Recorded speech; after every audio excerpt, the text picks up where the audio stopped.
নমস্কার বন্ধুরা, আপনারা জানেন তো অভয়া দিদি মারা গেছে। অভয়া দিদি মারা গেছে 1 বছর হতে চললো, আর কয়েকদিন বাকি আছে। এই অভয়া দিদির মৃত্যুর হত্যাকারীরা কিন্তু এখনও শাস্তি পায়নি। তো অভয়া দিদির বাবা মা বিচার পাওয়ার জন্য দিল্লিতে গেছে স্বরাষ্ট্রমন্ত্রী অমিত শাহের সঙ্গে দেখা করতে, আর কাল ওনাদেরকে ডাকও করিয়েছে। তো চলুন এই নিয়ে কিছু ভিডিও আপনাদের সাথে শেয়ার করতে এসেছি। পুরো ভিডিও দেখার অনুরোধ রইল, কেউ স্কিপ করবেন না। চলুন বন্ধুরা, ভিডিও দেখতে থাকুন।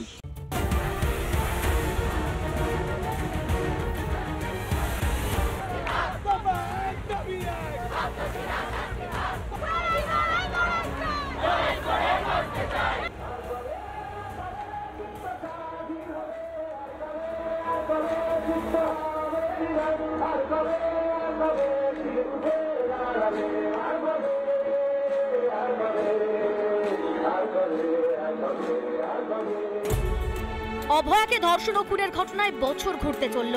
ঘটনায় এখনো পর্যন্ত সিভিক ভলেন্টিয়ার সঞ্জয় রায়কেই দোষী সাব্যস্ত করে। মেয়েকে হারিয়ে সর্বশান্ত বাবা মা বাংলায় বিচার পাননি, তাই উদ্ভ্রান্তের মতো দুয়ারে দুয়ারে ঘুরছেন তারা।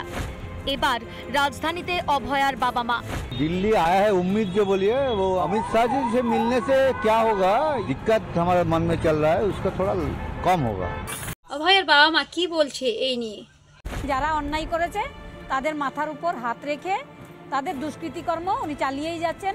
পশ্চিমবঙ্গ ডুবতে বসেছে, এই 14 তলা থেকে মুখ্যমন্ত্রীকে নামাতেই হবে। তার প্রশাসন যন্ত্র দিয়ে তিনি ব্যবহার করছেন যার বিরুদ্ধে প্রতিবাদ করতে, এবং মুখ্যমন্ত্রীকে 14 তলা থেকে। অভয়ের মা বলছে যে পশ্চিমবঙ্গ ডুববে। পশ্চিমবঙ্গ কিসে ডুববে? প্রচুর তো ঝড় বৃষ্টি হয়েছে, কিসে ডুববে? জলেতে নাকি পার্টিতে? কোন পার্টি, দিদি না মোদি? আমার কিন্তু জানা নেই। নামানোর জন্য আমরা নবান্ন অভিযান করি। অন্যদিকে 9 আগস্ট নবান্ন যাবেন সন্তানহারা অভয়ার পরিবার, কিন্তু সেই অরাজনৈতিক প্রতিবাদ মিছিলে ঘুম উড়েছে মমতার সরকারে। তাই 14 তলা আগলাতে আগে ভাগেই রাস্তায় ব্যারিকেড মমতার অতি সক্রিয় পুলিশে। 9 আগস্ট নবান্ন অভিযানে ডাক তো করিয়েছে, কিন্তু চারিদিকে যেভাবে ব্যারিকেড দিয়েছে, এর আগে যেভাবে ব্যারিকেড দিয়েছে তার থেকে আরও কড়া পাওয়ারে ব্যারিকেড দিয়েছে। আর পুলিশ তো আরও প্রচুর পুলিশ দিয়েছে। কিসের ভয়ে? অভয়া দিদির বাবা মার ভয়ে? কিসের ভয়ে এত ব্যারিকেড দিয়েছে?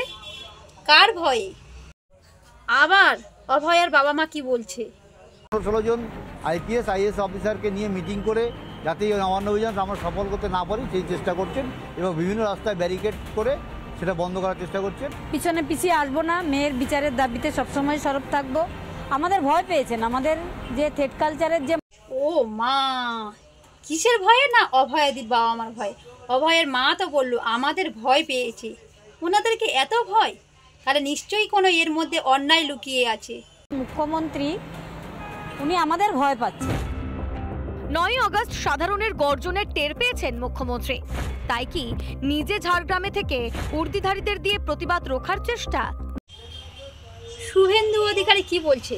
মাননীয়ার অভয়ার বাবা মার ভয়ে পালিয়েছে, কারণ উনি গত বছর ঝাড়গ্রাম থেকে প্রমাণ লোপাট, দেহ পোড়ানো, পরিবারকে অর্থ দিয়ে কেনার চেষ্টা করেছে। বাংলা ভাষা বাঙালি অস্মিতাকে হাতিয়ার করে পথে নামছে মমতার দল। আর অভয়ার সুবিচারের বেলায় স্পিকটি নট ঘাসফুল শিবির। কেন? অভয়া কি বাংলার মেয়ে নয়? অভয়া তো বাংলার মেয়ে, কিন্তু অভয়া কি দিদির মেয়ে? না দিদিদের পরিবারের কারোর মেয়ে? তাই দিদি এত কষ্ট বুঝবে, যার যায় তার ব্যথাটা লাগে। ওই জন্যে অভয়ের বাবা মা আজও পাগলের মতন ছুটছে বিচার পাওয়ার আশায়। জানি না এর বিচার পাবে কি না, সঠিক বিচার কি পাবে। অভয়ের বাবা মা কি বাঙালি নন? তাহলে কেন সুবিচারের জন্য দিল্লি ছুটতে হচ্ছে? বিচার যদি না এখানে পায়, দিল্লি তো যেতেই হবে। সন্তানহারা পরিবারকে 9 আগস্ট নবান্ন অভিযান নিয়ে বিশদে জানালেন শুভেন্দু অধিকারী কি বলছে?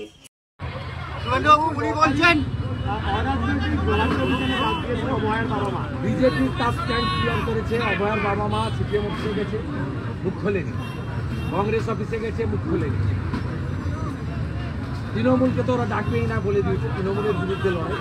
কিন্তু আমাদের রাজ্য সভাপতি শ্রমিক ভট্টাচার্য ওই দিন, আমি তো প্রথম দিন থেকে পার্সোনালি ছিলাম, ওই দিনই বলেছে বিজেপির সবাই সর্বাত্মকভাবে অংশগ্রহণ করবে, এবং তিনি বলেছেন অন্যরাও আসুক, অন্যরা যদি আগে থাকতে চান আমাদের সঙ্গে অসুবিধা থাকে আমরা পিছনে। শুভেন্দুবাবু, মমতা বন্দ্যোপাধ্যায় বলছেন বাংলায় কথা বললে কেউ ব্যারিকেড ভেঙে নবান্ন চেয়ার দখলের জন্য যাচ্ছে। ওনার বাবা মারা এগোবে, পিছনে জনতা থাকবে। ওনার বাবা মারা যদি বলে যে আমরা গিয়ে ফিরে আসবো, ওনার বাবার মা যদি বলে যে আমরা বসলাম, আমরাও বসবো। ওনার বাবা নেতৃত্ব দেবেন, তিনি যেমন যেমন চাইবেন তেমন তেমন প্রত্যেকটি সচেতন শিক্ষিত মানুষকে করা উচিত। এবং পুলিশ যদি বল প্রয়োগ করবে। গতবারে ছাত্র সমাজের উপর আক্রমণ করেছিল 27 আগস্ট, এবারেও পুলিশ জলকামান টিয়ার গ্যাস যদি ছড়বে এবং তার বাবা মার একটাই দাবি যে সমস্ত তথ্য প্রমাণ লোপাট করার ক্ষেত্রে এবং এই ঘটনার জন্য একমাত্র দায়ী কারা ছিলেন আপনারা তো জানেন। যদি না জেনে থাকেন আর একবার শুনে নিন শুভেন্দু অধিকারী কাদেরকে বলছে আর কারা এর পিছনে দায়ী।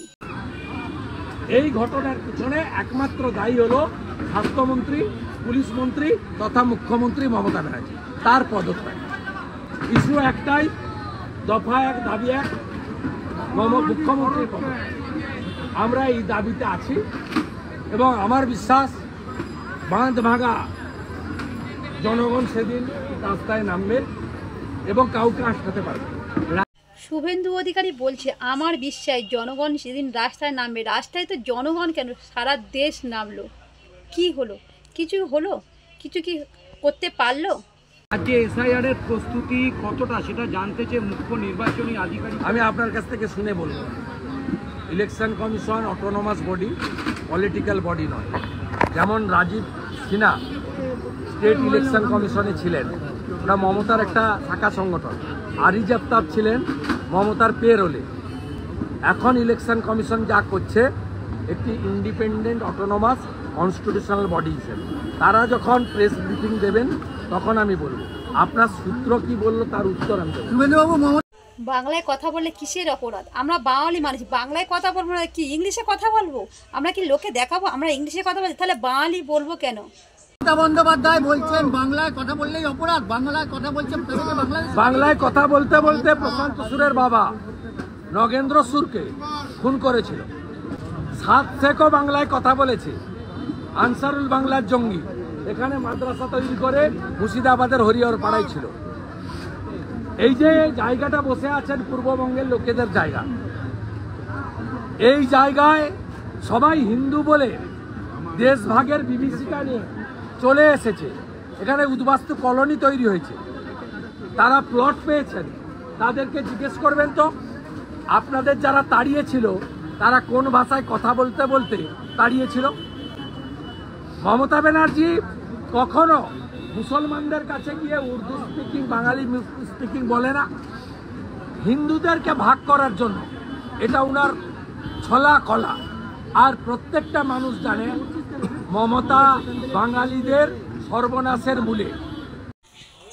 শুভেন্দু অধিকারী বলছে যে মুখ্যমন্ত্রী মমতা নাকি বাঙালির ক্ষতি চায়, মুসলিমদের ভালো চায়।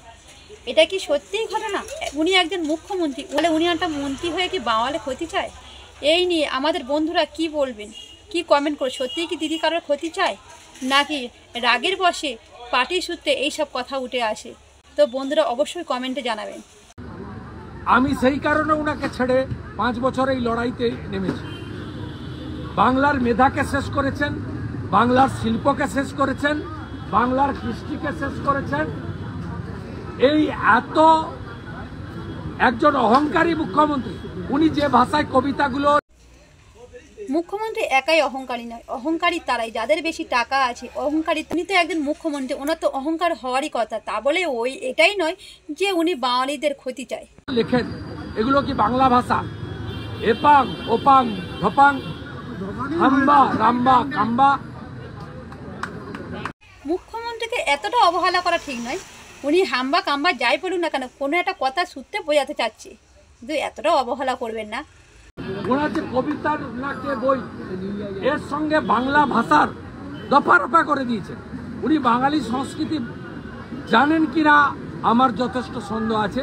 যদি জানতেন তাহলে নিজের গলার উত্তরীয় খুলে বিদ্যাসাগরের গলায় পুলিশকে দিয়ে পড়াতেন।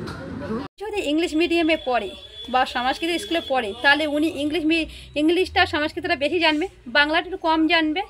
যদি বাংলা সংস্কৃতি জানতেন তাহলে তিনি 47-এ রবীন্দ্রনাথ ঠাকুর মারা গেছিল বলতেন না, রবীন্দ্রনাথ ঠাকুর 41-এ মারা গেছেন। ওটা ভুল করে বলে ফেলেছি, বয়স হয়ে গেছে তো মনে নেই, তাই বলেছেন 47-এ মারা গেছে, এতেই মুখ্যমন্ত্রী খারাপ হয়ে গেল। অতএব এই মুখ্যমন্ত্রী বাঙালির সর্বনাশের মূলে। আবার বলে মুখ্যমন্ত্রী বাঙালি সর্বনাশের মূলে। থামো তো বাপু, এক কথা বারবার শুনতে ভালো লাগে না। বাঙালি ঐক্যবদ্ধভাবে এই মুখ্যমন্ত্রীকে সরাবে। ইনি রোহিঙ্গাদের খালা আর বাংলাদেশি মুসলমানদের আপা। 2011 সাল থেকে বন্ধুরা, আজকের ভিডিওটা কেমন হলো, আর অবশ্যই অভয় দিদির পাশে তো থাকবেন, তাহলে কমেন্ট করবেন।